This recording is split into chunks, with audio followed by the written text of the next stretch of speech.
শুভ দুপুর বন্ধুরা।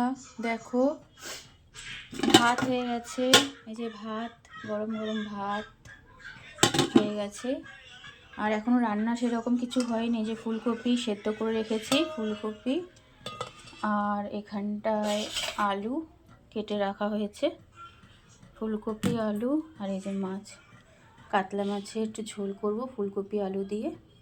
আর এখানটায় তো মশলা আছে, দেখি এটাই করব হয়তো। এখন পরে কি করব এখনও জানি না, তো এটাই এখনও করব। ঠিক আছে বন্ধুরা,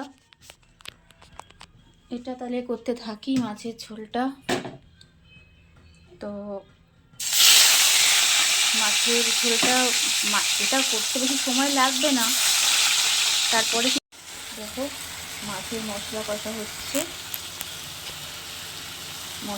হচ্ছে, আর এই যে মাছ ধুয়ে রেখেছি, মাছ ফুলকপি